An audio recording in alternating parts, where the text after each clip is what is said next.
Burma coup resistance notes November 7, 2022. Ethnic regions. In Chin State, junta jets bombed a place today on the Hakha-Htantalan road where the junta has been trying to rebuild a bridge sabotaged by the Chin Defense Forces. Over 60 junta troops were killed there by the Chin in an unsuccessful attempt to reopen the road so that reinforcements could pass. Today's bombing is described by the Chin as another response to failures on the ground.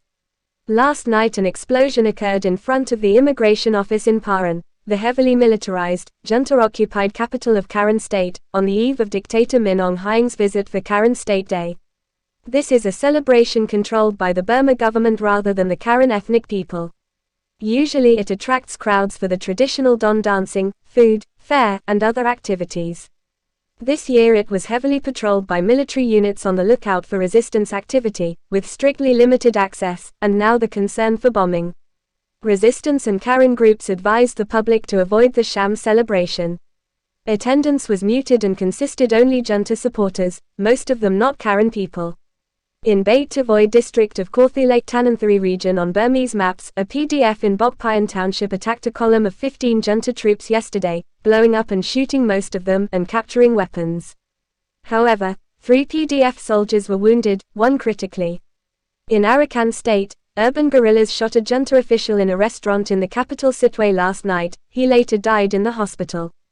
Junta troops kidnapped the head of a blood donor organization in response to the shooting, though the connection isn't clear. Junta army desertions. A junta policeman went over the Karen army yesterday in Duplay, a district of Hakha-Htantalan township on Burmese maps, bringing 2 guns, ammunition, and grenades. He was given the prescribed reward of 5 million kyats, about $1,750 United States dollars. Only a minority of junta desertions are public defections to revolutionary forces, the majority are assumed to be quiet individual departures to parts unknown. Junta Scorched Earth Village Terrorism Campaign. Junta troops and Pau-Saw-Hati terrorists stole farmers' peanut crop in Thayetqua village of Min Aung township yesterday, harvesting the peanuts after driving everyone out of the village. A local PDF shot and killed the Pau-Saw-Hati who was driving the tractor. A PDF in Monawa township last night counter-attacked the junta Pau-Saw-Hati terrorists who were burning Tanlepan village, reported yesterday. The PDF fired 40mm grenades and rifles to retard the terrorists' movement. The troops seized villagers as hostages in Linpinwa village yesterday, and today, they burned Marugi village. People's Defense Forces PDFs. The CDSOM defense group in Myong township briefly captured a junta food supply boat yesterday. The boat was carrying 15,000 bags of rice and some other supplies. The PDF was able to remove about 400 bags before junta reinforcements began to arrive. Those 400 bags were distributed to refugees from the junta violence. In Bago region, a PDF in Yetashe township intercepted a junta column of 90 troops on November 4 and fired on them for 4 hours, killing 12 troops and wounding others. The junta column then retreated.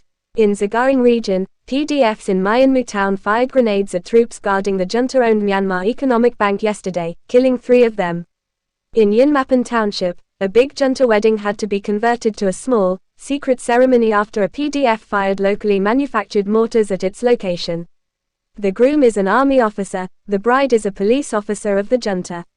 In Mandalay region, a 4-vehicle convoy was blown up by 3 roadside bombs in Madaya township as it was coming from Mandalay yesterday, causing the deaths of 9 junta troops so far, with some serious injuries that could result in more fatalities. One of the 4 vehicles was destroyed, another was disabled and then towed. A junta army major was killed in Madaya township today. Also, a bomb went off at a police station at Tampawadi on the road from Zagaring, injuring 7 junta police and possibly killing 2. Details are still unclear. In Irrawaddy region, the chief junta administrator in Bogalay township was assassinated by a local PDF. The junta responded by rounding up and kidnapping 15 unrelated people, including members of the majority NLD political party.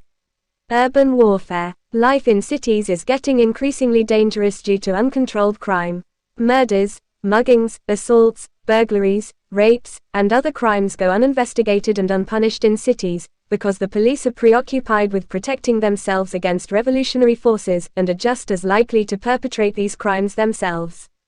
Revolutionary forces have not yet gained control in cities, so are not in a position to catch criminals, as they are in rural areas and small towns such as the Karenni town of Mobi, where Karenni forces caught 2 drug traffickers yesterday. In Mandalay, urban guerrillas threw a bomb into a police station in Chanmyathasi township last night.